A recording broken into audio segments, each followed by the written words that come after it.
আজকে 26শে সেপ্টেম্বর 2025 ইংরেজি সিরাতুন নবী ফাউন্ডেশন কালকিনির উদ্যোগে একটি সিরাত প্রতিযোগিতা অনুষ্ঠিত হয়েছে, যেটা আমাদের জন্য দ্বিতীয়বারের আয়োজন।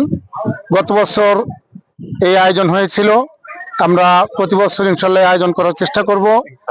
আমরা গত বছর আমাদের কিছু উৎসাহী তরুণ যুবক তারা প্রথমে এই ব্যাপারে উদ্যোগী হয় এবং নবীন ওলামায়ে কেরামদের সাথে তারা যোগাযোগ করে তাদের পরামর্শ নেয়। শেষ পর্যায়ে সর্বস্তরের সকল ওলামায়ে কেরামের সাথে যোগাযোগ করার মাধ্যমে গত বছর আমরা প্রথমবারে সুন্দর একটা প্রতিযোগিতা আয়োজন করতে পেরেছিলাম।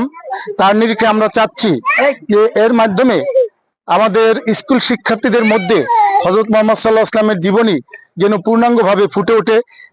আমরা যারা মাদ্রাসায় লেখাপড়া করেছি এবং মাদ্রাসার ছাত্র শিক্ষক, তাদের মধ্যে হুজুর সাল্লাল্লাহু আলাইহি ওয়াসাল্লামের জীবনের সম্পর্কে জানার মোটামুটি অনেকটা সুযোগ আছে।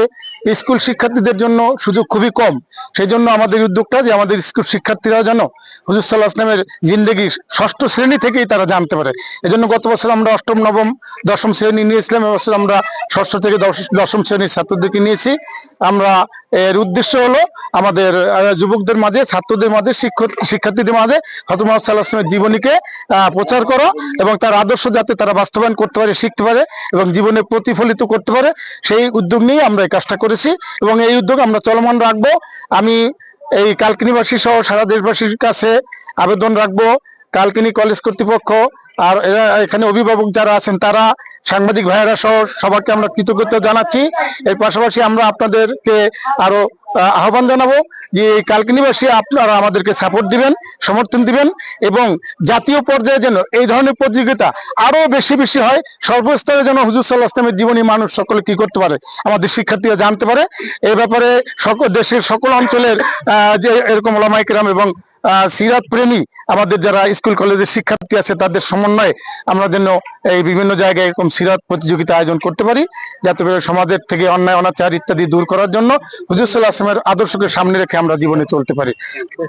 গতবার আমাদের প্রতিযোগী 200-র কাছাকাছি হয়েছিল, এবছর আমাদের প্রতিযোগী প্রায় 300। আমরা মনে করেছিলাম আরো বাড়বে, হয়তো অনেকেরই প্রস্তুতি হতে পারে নাই, প্রস্তুতি হয় নাই, সেজন্য অত অনেকে আসেনি। এবছর বেশি, আমরা আশা করবো আগামীটা পর্যায়ক্রমে বাড়তেই থাকবে, পর্যায়ক্রমে ইনশাল্লাহ বাড়তেই থাকবে, এটা আমরা আশা রাখি এবং আমরা দেশের বিভিন্ন জায়গায় চেষ্টা করব এগুলোকে মানে বাস্তবায়ন করার জন্য। 6 থেকে 10 পর্যন্ত। পরবর্তীতে আমরা কলেজ পর্যায়ে ঢোকার চেষ্টা করব, আলিয়া মাদ্রাসায় ঢোকার চেষ্টা করব, আমরা ইনশাল্লাহ কওমি মাদ্রাসায় ঢোকার চেষ্টা করব, আমরা মেয়েদেরকেও সংশ্লিষ্ট করার চেষ্টা করবো আগামীতে ইনশাআল্লাহ। এই প্রতিযোগিতায় আমি অংশগ্রহণ করা মহানবী সাল্লাল্লাহু আলাইহি ওয়াসাল্লাম এর জীবনের অনেক কিছু জানতে পেরেছি। তার আদর্শ, তার আচরণ, তার জীবনী কাহিনী অনেক কিছু জানতে পেরেছি। এটা থেকে আমি অনেক জ্ঞান অর্জন করতে পেরেছি। এই অনুষ্ঠানে অংশগ্রহণ করে আমার খুব ভালো লাগছে। গত বছর আমি এই প্রতিযোগিতায় অংশগ্রহণ করেছিলাম, সেখানে একটি পুরস্কারও পেয়েছিলাম। আশা করি এবারও পেতে পারি। এই প্রতিযোগিতাটা প্রত্যেক বছরই হওয়া উচিত। এতে মহানবী হযরত মুহাম্মদ সাল্লাল্লাহু আলাইহি ওয়াসাল্লামের জীবনী সম্পর্কে আমরা সকলে জানতে পারবো।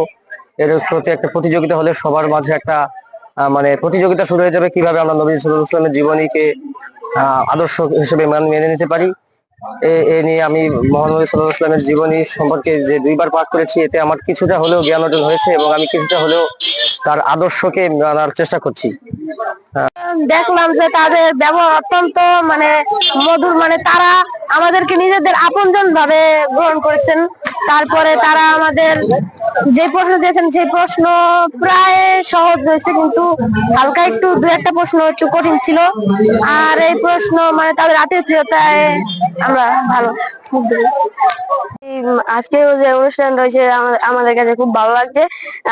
আমরা চাই এই অনুষ্ঠানটা যাতে ভবিষ্যতে হয়, আর এই অনুষ্ঠানে যদি ভবিষ্যতে, তাহলে আমরা নবীর জীবনী সম্পর্কে আরো অনেক তথ্য জানতে পারবো।